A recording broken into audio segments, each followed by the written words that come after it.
वाढत्या महागाई विरोधात छत्रपती संभाजीनगरमध्ये ठाकरेंच्या शिवसेनेचा जनआक्रोश मोर्चा। अंबादास दानवेंच्या नेतृत्वात आंदोलन, सरकार विरोधात जोरदार घोषणा। मुंबईच्या NSCI Worli डोममध्ये live music concert दरम्यान मद्यप्राशन केलेल्या तरुणाचा मृत्यू। ड्रग्जचं सेवन न केल्याचा प्राथमिक अंदाज, शवविच्छेदन अहवालानंतर मृत्यूचं कारण समोर येईल, पोलिसांची माहिती। पुणे पोलिसांचा रेव पार्टीवर छापा, आळंदी मरकळ रस्त्यावरील एका बंगल्यामध्ये कारवाई, अंमली पदार्थ जप्त, नशा केलेले अनेक तरुण तरुणी ताब्यात। ससून रुग्णालयात चाचणी तर पार्टी आयोजकाला देखील अटक।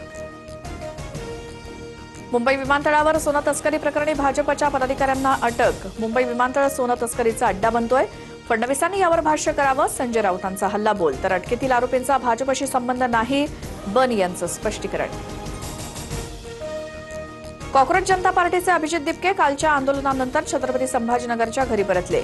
आता अमेरिकेला परत जाणार नाही, शिक्षण मंत्र्यांनी राजीनामा न दिल्यास तीव्र आंदोलन करणार, दिपकेंचा इशारा। राज्यातील विविध जिल्ह्यांना जोरदार पावसाचा तडाखा, सोलापूर, सांगलीसह नांदेडमध्ये वादळी वाऱ्यासह पावसाची हजेरी। सोलापूरच्या करमाळ्यात वादळी वाऱ्यामुळे नागरिकांची तारांबळ। राज्यभरात 15 जूनपर्यंत मान्सूनच्या पावसाची शक्यता कमी, मुख्यमंत्री कार्यालयाची माहिती। शेतकऱ्यांना पेरणीची घाई न करण्याचा सल्ला।